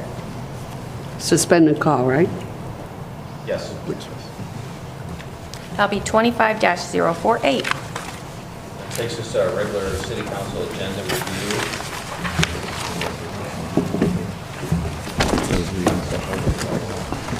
Who's going to take this? John's. We have a resolution 25-01 on third reading. Mr. Morris, do you want to speak to that one? I'm sorry, which one was it? It's Resolution 2501 on the council agenda. 501. Okay, that is the one correction on the prior, as well as talking about this. This is the resolution for the pre-annexation agreement. This is the third reading on it. We've talked about this quite extensive. We've had work sessions on this. Haven't heard anything else. So this is, we're hopefully calling to question whether or not I can enter into the pre-annexation agreement so that everything is defined as was per agreement, per the contract that's been in front of you. One thing I would try to correct for the record as well is we talked about suspending and calling the annexation. This is that same thing. It was my understanding that would, you could put it on the agenda, move to table it so that it can continue. We have 120 days to pass or deny that annexation. We'd like to have it at the same time as the TIF that we had talked about, at the same time as the PUD would go at the same as well. So calling the question at this time I think would be a little premature. I'd rather see it tabled so that those other pieces of legislation go in front of you as well. When you say tabled, or you mean move it to second? Second reading? I would just table it until we're ready, and then we'll start putting them all on first reading. The first part of this is laying before council. That's what happened today. This starts the clock that says 120 days from now, you either have to have accepted it already or it is deemed a rejection. And this is the start point as of today. You're talking about taking 048 off, not the Right. Correct. That's what Mr. Morris is saying. You can just table this and then set it out for a date definite. But I would say that we pick an actual date if we're going to table it, of when we're going to revive it. Because it has to be within the 120 days, like you said. Has to be within the 120 days. So my plan was to prepare the TIF legislation, as we talked about, to prepare finally the PUD regulation and items that would be in front of you. If you'd like to do the annexation, you can, but my impression was doing it all at the same time, but it's up to you. What is the benefit of doing it all at the same time? From my perspective, they cannot exist. They're a table, if it misses a leg, it falls over. So if you were to pass a resolution but not have the TIF and deny it, then this project is not sustainable. If you were to pass the resolution and pass the TIF but not have the right planned unit development, then this project is not viable. So it all has to be done at once. I know I have a quorum. I know I have all people. So if you're going to vote on it once, then I would have all three done. It doesn't have to be. It can be voted on different times.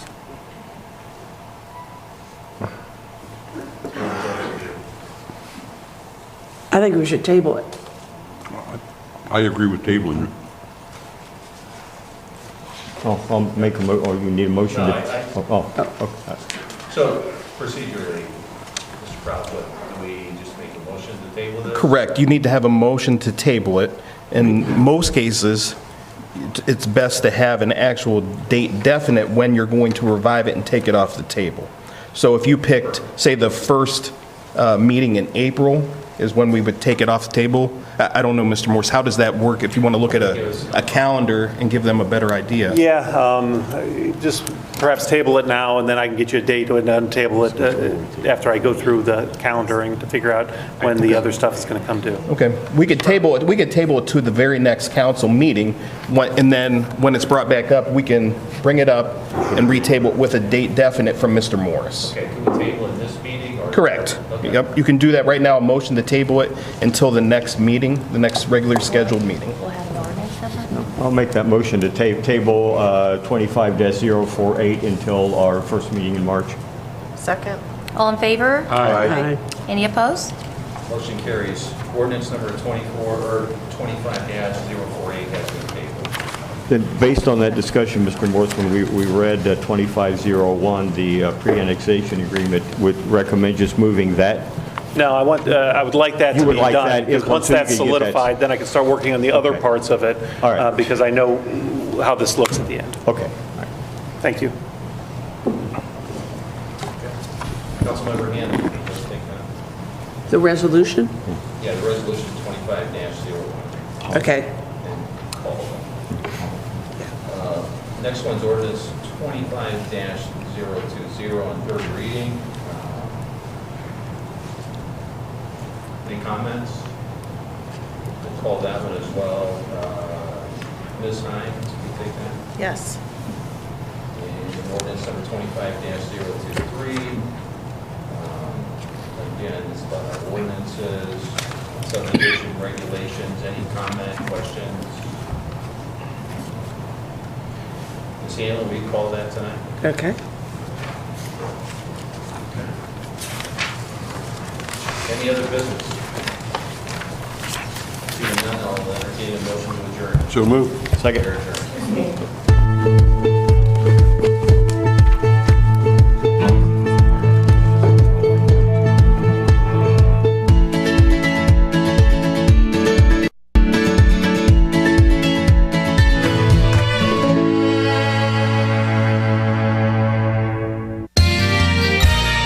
You are watching WCTV, Wadsworth Community Television.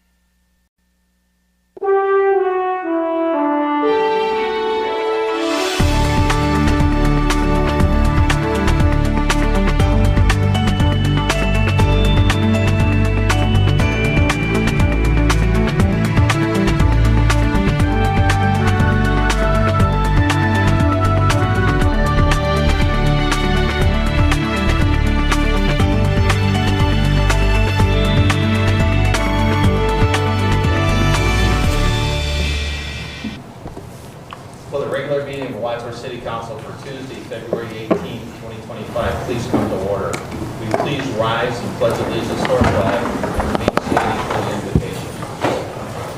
Pledge allegiance to the flag of the United States of America and to the republic for which it stands, one nation, under God, indivisible, with liberty and justice for all. Almighty God, who has given us this good land to be our heritage, we acknowledge our dependence upon you for all things, and we thank you for all your blessings, including the right and privilege to govern ourselves in this free land. We pray that you would grant us all wisdom to make good decisions for the future of this community. Through Christ our Lord we pray. Amen. Amen.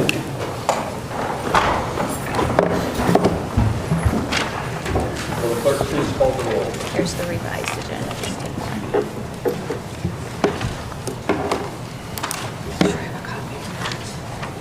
Okay. Copley? Here.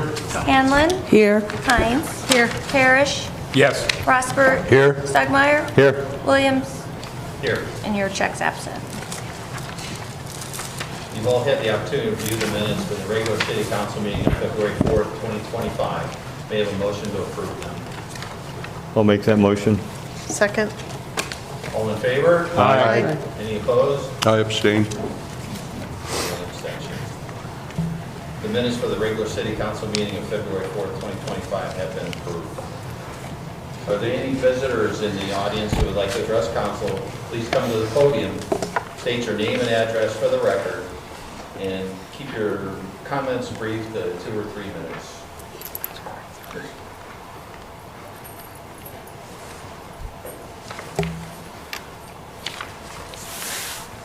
My name's Mark Zaleha, Z-A-L-E-H-A. I live at 869 Mills Road. I want to thank everybody here for the opportunity to address you. I wish to address the proposal of the 136-unit townhouse development on Hartman Road. That area proposed for development is very water retentive. During the developer's presentation request for annexation this evening, during a prior meeting, I heard nothing about an environmental impact study having been completed. In fact, the developer shrugged off township residents concerning their water wells. I find this very negligent. A simple internet search will reveal dozens of examples of developments moving large quantities of dirt and contaminating or drying up nearby water wells. In this proposed area, many of the water wells are only 30 feet deep. Surface water is their source of water. An analysis of the area will show you that it is very swampy and water retentive. As a result, all township residents depend on this surface water. And with the destruction of the ground around and the movement of dirt, our wells will be compromised and contaminated. And the level of my water table will be reduced.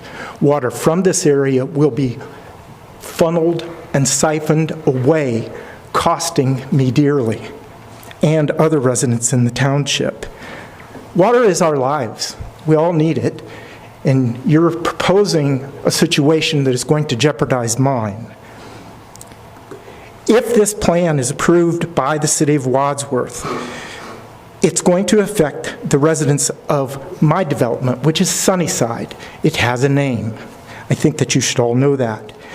We will demand 10 years of semi-annual water testing for all township properties in the surrounding area. If the developer should not agree to this, we will require a $3 million bond be placed. And the reason for this bond is quite simple. We're going to lose our wells, and we're going to have to connect to city water, and possibly even city sewer if it's sent out there. That bond will secure our area for hooking into water, bringing that water to our properties, fixing our properties, fixing our roads. We have to pay for surveying, we have to pay for maintenance, we have to pay for the piping, the plumbing, our residential homes. In fact, no offense, but I like my well water. It's excellent. And I don't like Wadsworth City water. And so therefore, as part of that bond, it would be intended to provide for us filtration systems so that even though if you give us city water, and we have to pay for that now where I don't have to pay for well water, I'm going to filter my water and not have it come into my house through city pipes. Cluster homes devalue our properties greatly, and that's what's going to happen to us. As you heard in the previous meeting, I will be putting my property up for sale immediately upon approval of this development. And that's unfortunate because I've lived in this town all my life, and that's 60+ years. The increased road traffic, there's not been any mention of the blind spot on Hartman Road. And even when they put the development in there and extended Brook Road, they cut half of the hill out so that that blind spot would be addressed. And now putting another access on Hartman Road at the bottom of that hill, the line of sight is terrible. And I think that these are things that council should consider that I did not hear previously addressed. These are very important issues. And for me, it's the livelihood of my house. I have children, I have grandchildren, and I want to protect them. And an additional 200 cars running through my neighborhood every day just is not my idea of fun. Thank you very much for your time. Greatly appreciated. Anybody else? Yes, sir. Please come forward.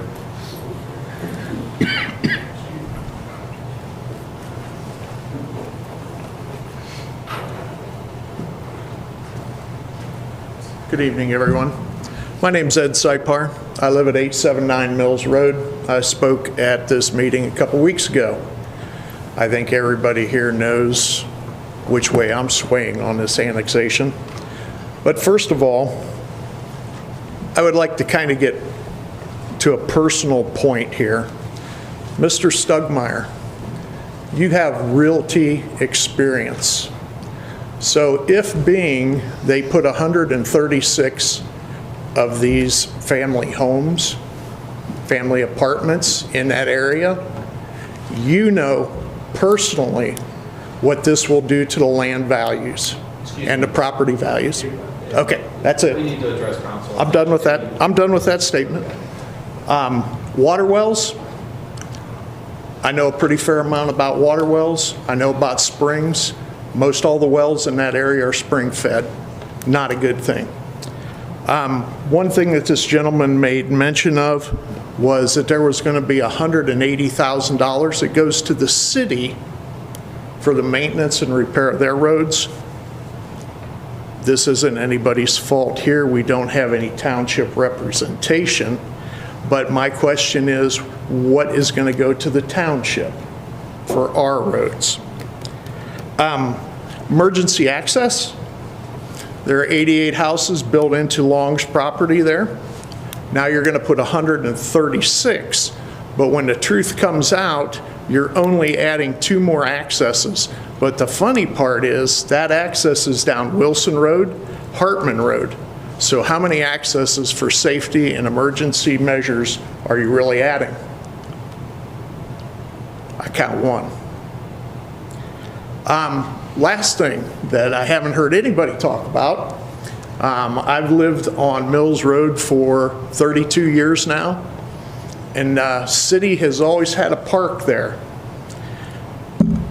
If this property does not get annexed, I am coming to city council right now, and I will be interested in buying that landlocked park. We can discuss that. Then the city has no liability for that property there. Since it's a landlocked park, it ought to be negotiable. Those are my only comments. Thank you. Thank you. Is there anybody else in the audience who'd like to address council? I see one in the back.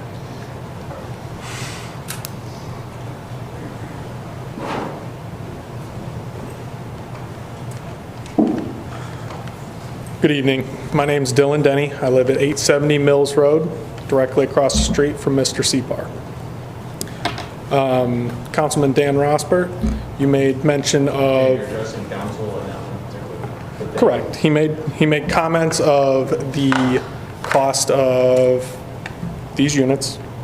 The developer mentioned that it would cost somewhere between starting at roughly $2,000 per month up to $2,500 per month. I don't know if anyone else here has done any research on what apartments are going for in this area, but I did. Currently, there are 12 different apartment, townhome, and condo complexes located within Wadsworth City and Township limits. Additionally, there are multiple other options available via private renters and mobile home park. I found these locations via a simple Google search. I also checked those prices against Zillow.com and Apartments.com. Currently on Zillow, there are 74 rentals listed as available, with prices ranging from $1,300 for Big Sky Apartments, anywhere from $1,200 up to $1,400 for Ashton Place Townhomes. I can personally attest to that because I did live there for 1 to 2 years. And to be honest, the reason I moved out of there is because the house that I bought, my mortgage was going to be less than the rental price. Lincoln Manor is roughly $950, all the way down to Dueling Crossing, which is anywhere from $600 to $700, $800. The highest priced complex here is currently the Redwood apartment neighborhood, listed at $1,600. So what I'm seeing is a major difference here, and in my opinion, it's kind of just a cash grab. Its locality next to the school provides decent access for small families to move in, kids to walk to school, but they're just jacking the price up. I really don't see the purpose of this. We already have tons of residents that are looking to move to the Wadsworth community. And most are looking somewhere less than $1,000 per month. So to be frank, I don't see where you're going to get anyone to even want to move here when it's supposedly going to be the highest priced property in the area. That's just my opinion. I also just want to piggyback off the well situation. You know, my house is a well. I think it was very glossed over by the developer that there will be absolutely no issues. We're only digging so little. I think that is completely far-fetched. There definitely will be issues. They also glossed over the wetlands. For anyone that's local to that area or has been in that area, there is a major, not major, there is a natural stream that runs straight through that development. It also runs directly behind my house. I am at the corner of Mills Street and Wilson, and that same stream also passes through the pond on my property. So, just my comments. That's about it. Appreciate it. Anyone else would like to address council? Yes, please.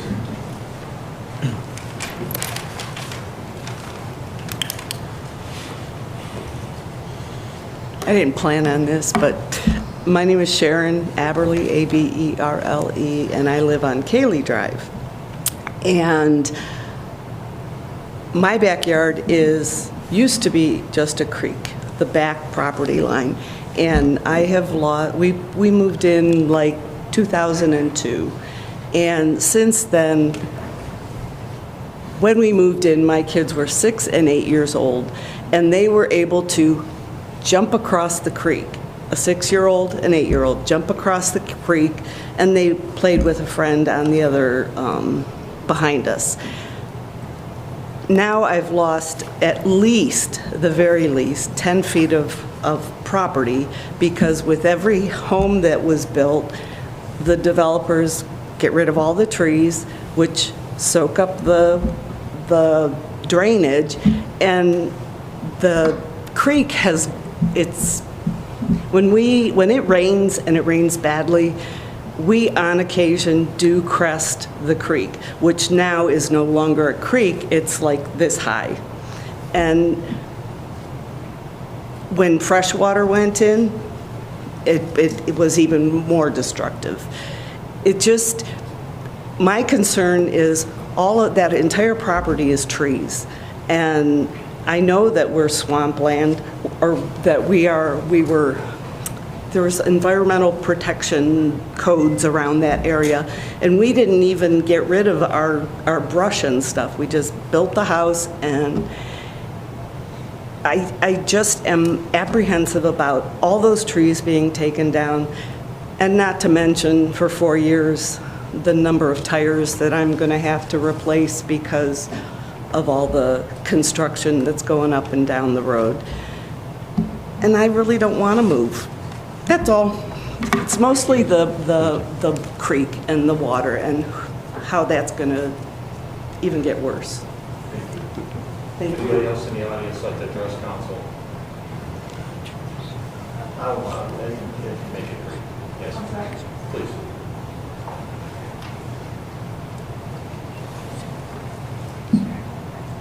Hi again. Debbie Musinski, 328 Wilson Road.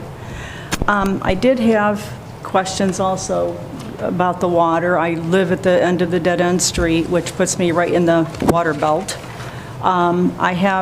When we moved in 3 years later, which would be about 1989, we built a building, 10 by 12, had it on brick or block foundation. It's like 8 feet off of that foundation now. It just worked its way over toward the center of the yard, and we have to keep changing it because of the waterway. There's a creek that goes through there, a creek in the back by Mr. Dillon. And is somebody going to clean that? Like, are y'all going to have someone from the government come in from Waterworks and clean all that creek out? Because there's a bunch of trees, limbs, brush, blocks, rocks, there's all kinds of things in there, and all of that backs up. And I just put a brand-new septic system in 21. I will not be hooking up to sewer anytime soon because I don't want to just throw away the money I already had to put into that. There are 3 other people also in Sunnyside that had theirs replaced, and I think it's something that needs to be addressed. We don't have sidewalks there, like they said. It's hard to take the dog for a walk. People text and almost kill you. It's frightening. And the biggest problem I think I have with a lot of this is there is so much construction going on in and around Wadsworth, the wildlife has nowhere else to go. So what you may see in this picture will be the only thing you see when it's all said and done. There has to be some stoppage somewhere because animals have to have a place to live too. Right now, I'm really happy about where I live because I get to see a lot of it. I see a lot of young deer. They hide the fawns in the yard all the time.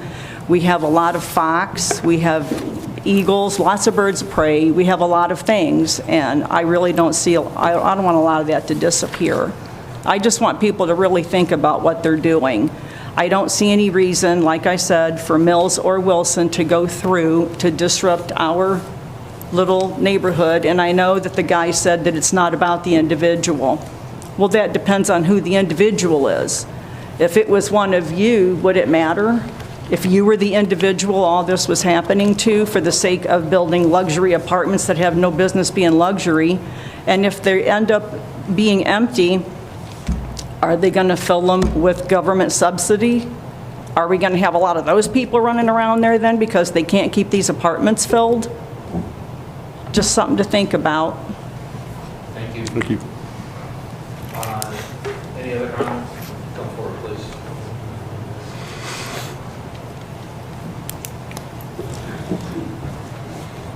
Bob Costello, 284 Wilson.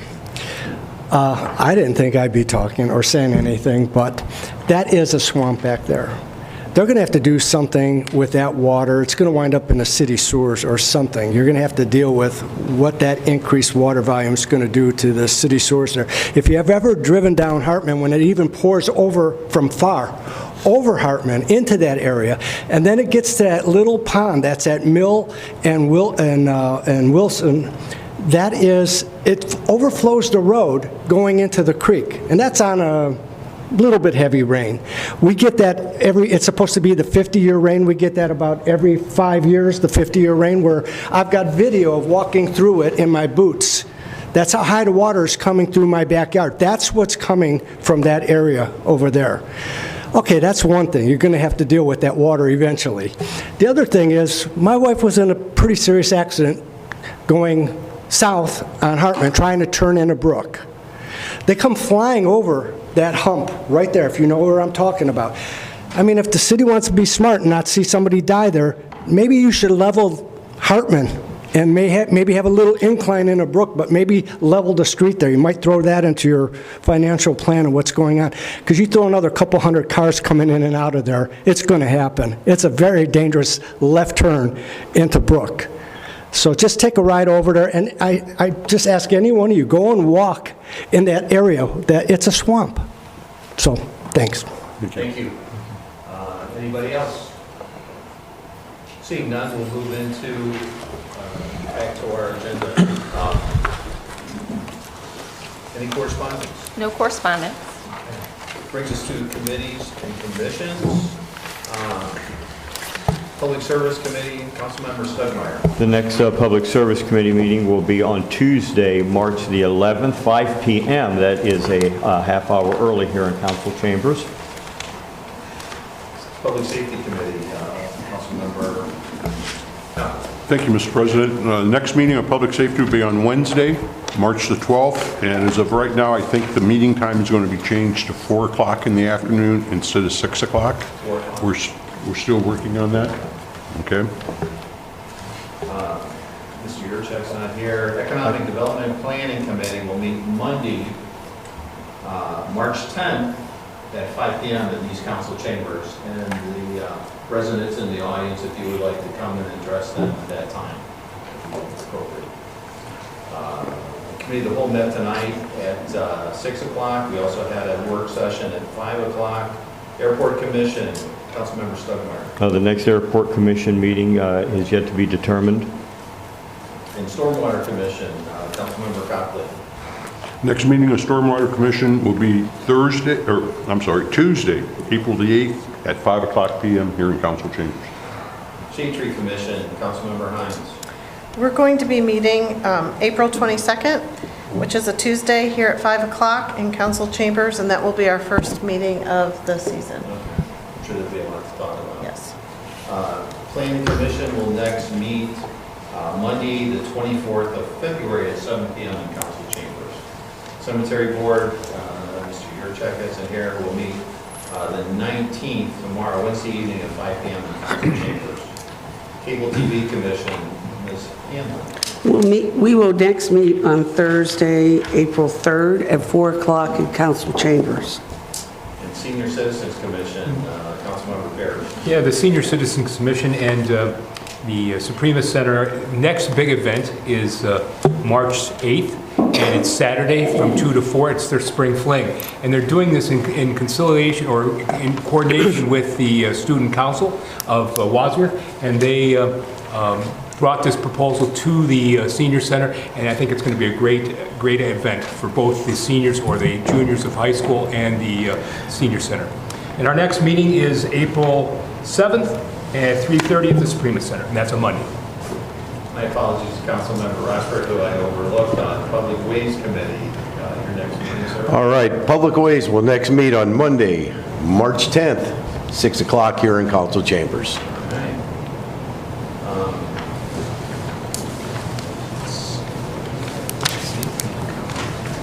Brings us to the next reading of the legislation.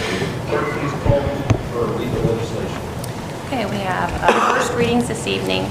Ordinance number 25-029 on first reading, sponsored by Councilmember Susan Hanlon and discussed at Committee of the Whole. An ordinance to amend Section 31.01 of the codified ordinances of the City of Wadsworth regarding the exceptions of blanket bonds to accurately reflect the positions of auditor, assistant auditor, treasurer, and deputy treasurer, and declaring an emergency. Mr. President, I move we suspend the three-reading rule for ordinance number 25-029. Second. Parrish? Yes. Copley? Yes. Rosbert? Yes. Stugmeyer? Yes. Hanlon? Yes. Hines? Yes.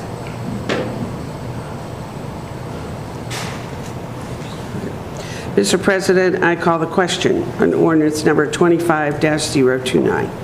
Hearing no objection to Councilmember Hanlon's proposal to call the question, will the clerk please take a roll call vote on the adoption of ordinance number 25-029? Hanlon? Yes. Hines? Yes. Stugmeyer? Yes. Rosbert? Yes. Copley? Yes. Parrish? Yes. Ordinance number 25-029 has been adopted.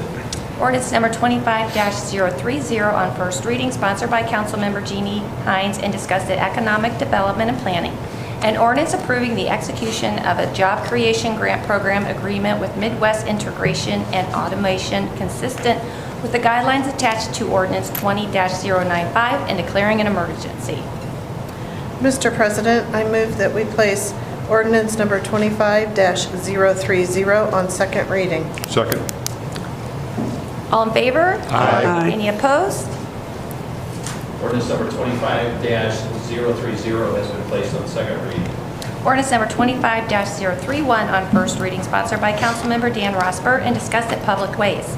An ordinance authorizing the interim director of public service to negotiate and enter into an agreement with professional services for design of the Freed Park Improvement Project and declaring an emergency. Mr. President, I move to suspend the three-reading rule on ordinance 25-031. Second. Parrish? Yes. Stugmeyer? Yes. Hanlon? Yes. Hines? Yes. Copley? Yes. Rosbert? Yes. Mr. President, I call the question on ordinance number 25-031. Hearing no objection to Councilmember Rosberg's proposal to call the question, will the clerk please take a roll call vote on the adoption of ordinance number 25-031? Hines? Yes. Hanlon? Yes. Stugmeyer? Yes. Rosbert? Yes. Copley? Yes. And Parrish? Yes. Ordinance number 25-031 has been adopted. Ordinance number 25-032 on first reading, sponsored by Councilmember Dan Rosbert and discussed at Public Ways. An ordinance authorizing the interim director of public service to negotiate and enter into an agreement for professional design services for the design of the Brickyard Park Improvements Project and declaring an emergency. Mr. President, I move to place ordinance numbers 25-032 on second reading. Second. All in favor? Aye. Any opposed? Ordinance number 25-032 has been placed on second reading. Ordinance number 25-033 on first reading, sponsored by Councilmember Dan Rosbert and discussed at Public Ways. An ordinance determining to proceed with repairing, replacing, or constructing of certain sidewalks in the City of Wadsworth and declaring an emergency. Mr. President, I move that we place ordinance number 25-033 on second reading. Second. All in favor? Aye. Any opposed? Ordinance number 25-033 has been placed on second reading. Ordinance number 25-034 on first reading, sponsored by Councilmember Dan Rosbert and discussed at Public Ways. An ordinance authorizing the interim director of public service to negotiate and enter into an agreement for professional engineering services for design of the southwest parking lot improvements project and declaring an emergency. Mr. President, I move we suspend the three reading rule on ordinance number 25-034. Second? Copley? Yes. Hanlon? Yes. Hines? Yes. Rosbert? Yes. Stugmeyer? Yes. Parrish? Yes. Mr. President, I call to question on ordinance number 25-034. There are no objections to Councilmember Rosbert's proposal. Call the question. Will the clerk please take a roll call vote on the adoption of ordinance number 25-034? Rosbert? Yes. Hanlon? Yes. Hines? Yes. Parrish? Yes. Copley? Yes. And Stugmeyer? Yes. Ordinance number 25-034 has been adopted. Ordinance number 25-035 on first reading, sponsored by Councilmember Dan Rosbert and discussed at Public Ways. An ordinance authorizing the interim director of public service to negotiate and enter into an agreement for professional engineering services for design of the City Hall parking lot improvements project and declaring an emergency. Mr. President, I move to place ordinance number, I move to suspend the three reading rule on ordinance number 25-035. Second. Parrish? Yes. Hanlon? Yes. Hines? Yes. Rosbert? Yes. Stugmeyer? Yes. And Copley? Yes. Mr. President, I call the question on ordinance number 25-035. There are no objection to Councilmember Rosbert's proposal. Call the question. Will the clerk please take a roll call vote on the adoption of ordinance number 25-035? Parrish? Yes. Copley? Yes. Rosbert? Yes. Stugmeyer? Yes. Hanlon? Yes. And Hines? Yes. Ordinance number 25-035 has been adopted. Ordinance number 25-036 on first reading, sponsored by Councilmember Tom Stugmeyer, discussed at Public Service. An ordinance authorizing the interim director of public service to negotiate and enter into an agreement for professional engineering services for design of the Good Avenue and High Street waterline replacement project and declaring an emergency. Mr. President, I make a motion to move ordinance number 25-036 to second reading. Second? All in favor? Aye. Any opposed? Ordinance number 25-036 has been placed on second reading. Ordinance number 25-037 on first reading, sponsored by Councilmember Tom Stugmeyer, discussed at Public Service. An ordinance authorizing and directing the interim director of public service to advertise for and receive bids and enter into a contract for Pebble Lime for the City of Wadsworth water treatment plant and declaring an emergency. Mr. President, I make a motion to place ordinance number 25-037 on second reading. Second? All in favor? Aye. Any opposed? Ordinance number 25-037 has been placed on second reading. Ordinance number 25-038 on first reading, sponsored by Councilmember Tom Stugmeyer and discussed at Public Service. An ordinance authorizing the interim director of public service to negotiate and enter into an agreement for professional engineering services for design of the 2025 sanitary sewer overflow SSO reduction project and declaring an emergency. Mr. President, I make a motion to suspend the three reading rule on ordinance number 25-038. Second. Rosbert? Yes. Hanlon? Yes. Hines? Yes. Stugmeyer? Yes. Parrish? Yes. Copley? Yes. Mr. President, I call the question on ordinance number 25-038. Hearing no objection to Councilmember Stugmeyer's proposal, I call the question. Will the clerk please take a roll call vote on the adoption of ordinance number 25-038? Stugmeyer? Yes. Hines? Yes. Hanlon? Yes. Parrish? Yes. Copley? Yes. Rosberg? Yes. Ordinance number 25-038 has been adopted. Ordinance number 25-039 on first reading, sponsored by Councilmember Tom Stugmeyer, discussed at public service. An ordinance authorizing the interim director of public service to purchase a 2025 Mark E. dump body from Henderson Products Incorporated through participation in an NPP Gov contract and a Freightliner M2 106 plus chassis from Valley Freightliner Incorporated through participation in an ODOT co-op purchasing contract and declaring an emergency. Mr. President, I make a motion to suspend the three reading rule on ordinance number 25-039. Second. Copley? Yes. Hines? Yes. Hanlon? Yes. Stugmeyer? Yes. Rosberg? Yes. Parrish? Yes. Mr. President, I call a question on ordinance number 25-039. Hearing no objection to Councilmember Stugmeyer's proposal to call a question, will the clerk please take a roll call vote on the adoption of ordinance number 25-039? Stugmeyer? Yes. Hanlon? Yes. Hines? Yes. Rosberg? Yes. Copley? Yes. Parrish? Yes. Ordinance number 25-039 has been adopted.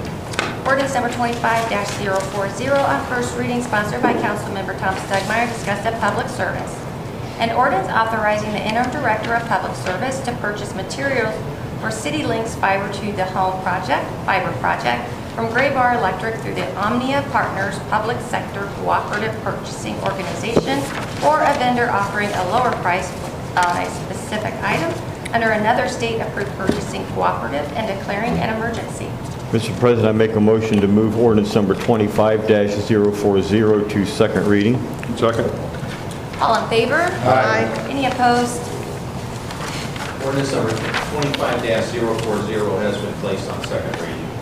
Ordinance number 25-041 on first reading, sponsored by Councilmember Tom Stugmeyer, discussed at public service. An ordinance authorizing the interim director of public service to purchase various electronics and electrical materials for CityLink's fiber to the home fiber project from Gray Bar Electric through the Omnia Partners Public Sector Cooperative Purchasing Organization, or a vendor offering a lower price on a specific item and declaring an emergency. Mr. President, I also make a motion to move ordinance number 25-041 to second reading. Second. All in favor? Aye. Any opposed? Ordinance number 25-041 has been placed on second reading. Ordinance number 25-042 on first reading, sponsored by Councilmember Tom Stugmeyer, discussed at public service. An ordinance authorizing the interim director of public service to negotiate and enter into an agreement for professional engineering services for design of the downtown infrastructure project and declaring an emergency. Mr. President, I make a motion to move ordinance number 25-042 to second reading. Second. All in favor? Aye. Any opposed? Ordinance number 25-042 has been placed on second reading. Ordinance number 25-043 on first reading, sponsored by Councilmember Tom Stugmeyer, discussed at public service. An ordinance to amend section 94.06 of the codified ordinances of the City of Wadsworth to increase the rates to be charged for reservations of city park facilities and declaring an emergency. Mr. President, I make a motion to suspend the three reading rule on ordinance number 25-043. Second. Second. Rosberg? Yes. Copley? Yes. Hanlon? Yes. Hines? Yes. Parrish? Yes. And Stugmeyer. Yes. Mr. President, I call the question on ordinance number 25-043. Hearing no objection to Councilmember Stugmeyer's proposal to call the question, will the clerk please take a roll call vote on the adoption of ordinance number 25-043? Hines? Yes. Rosberg? Yes. Copley? Yes. Hanlon? Yes. Stugmeyer? Yes. Parrish? Yes. Ordinance number 25-043 has been adopted. Ordinance number 25-044 on, excuse me, on first reading, sponsored by Councilmember Tom Stugmeyer, discussed at public service.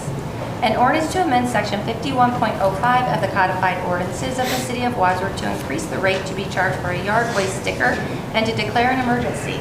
Mr. President, I make a motion to move ordinance number 25-044 to second reading. Second.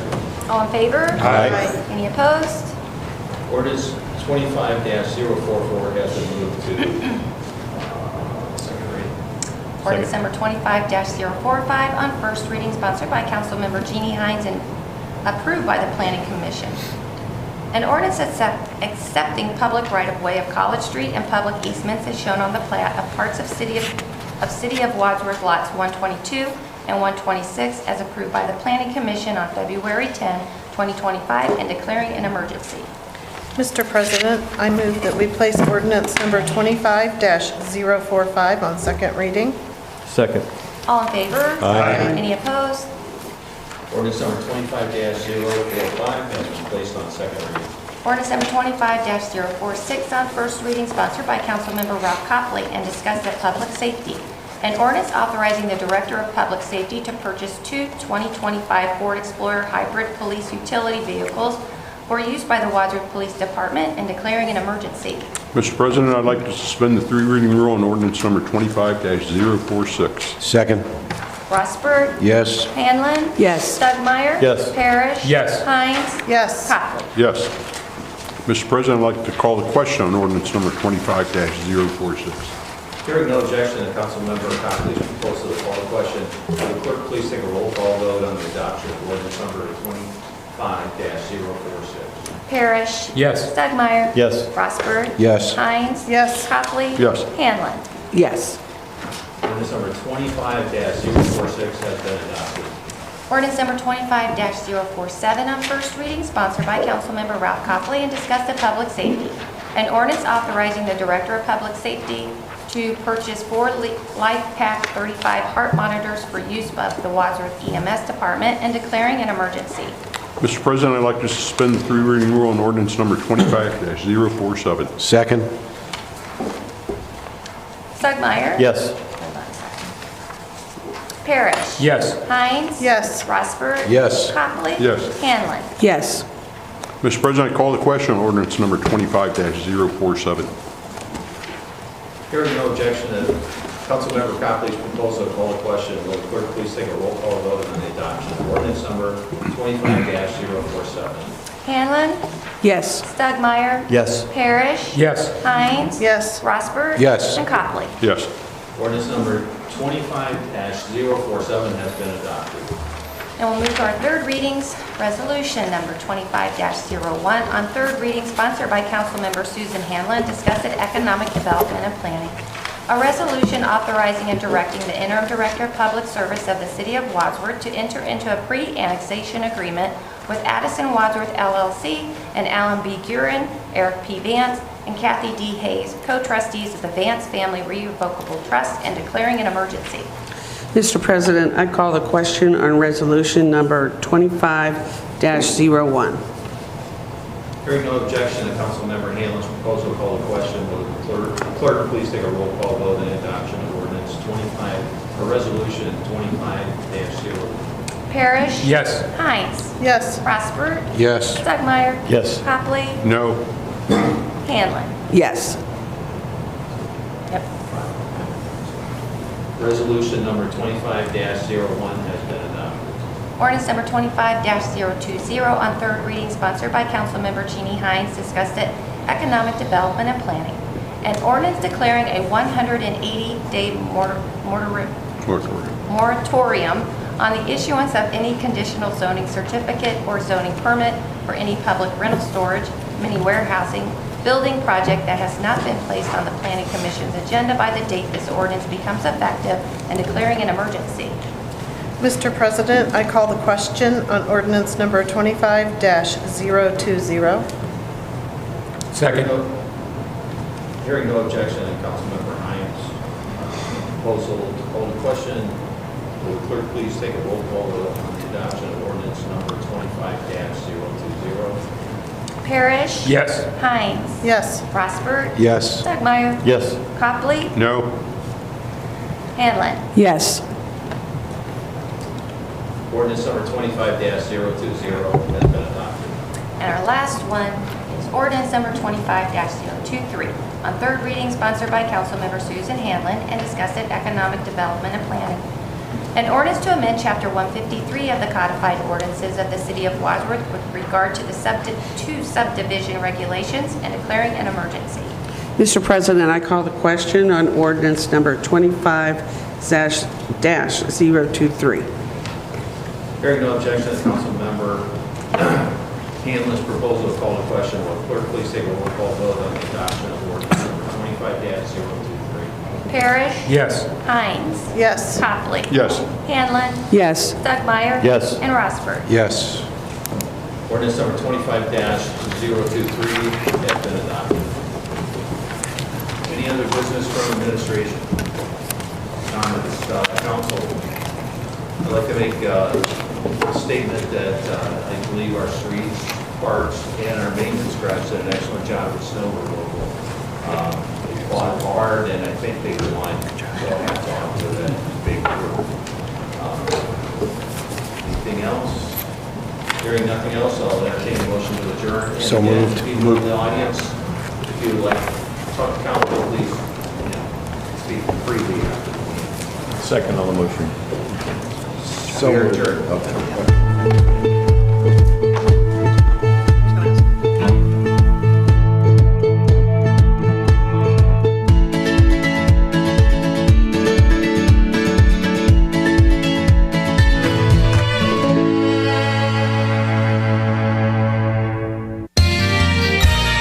You are watching WCTV, Wadsworth Community Television.